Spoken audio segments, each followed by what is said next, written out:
I'm not gonna say I'm very outspoken. I'm just truthful. See, me being 40, it's not like older to a lot of people, but being trans and a minority being Black, that's a big thing. Like, I was a sex worker for 10 years. The main thing about being trans is the number one thing that everybody always saying is, she tried to trick him. It's like, it's 2024.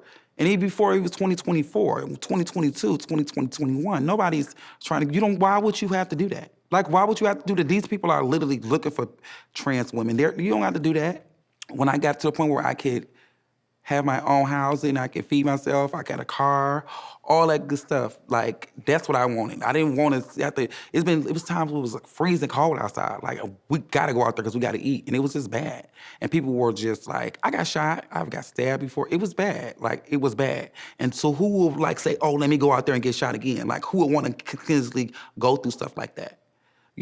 But even if I didn't go through that, I still would have turned the new leaf. I would have still stopped.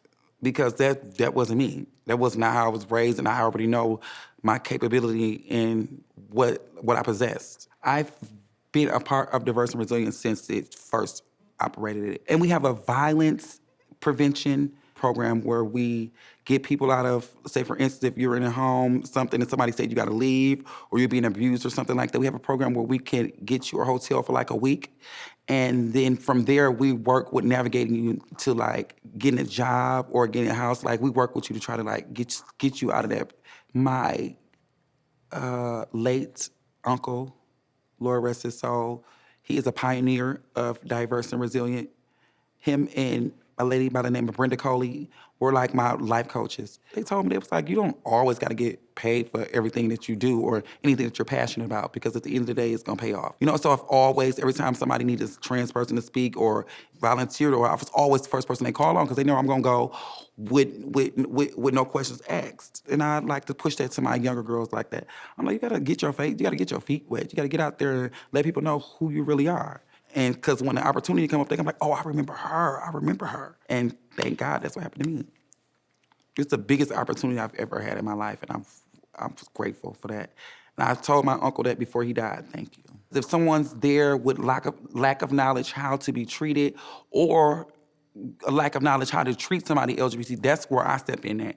And I always said it, and I'm gonna say it to the day I die. Black people treat gay people like some white people treat black people. Like, they'll see them get beat down and won't do shit about it. And just be laughing and recording and stuff. But like, why can't you have that same energy that you just had for that older lady getting robbed or something like that? Wrong is wrong. We are all human beings. Just let us be us. Because we letting you be you. And so like, if I'm out and about, or if I'm just around people and I just know that you can see they going through something, yeah, I've always gave people advice. That's what brings me joy. Like, it honestly do.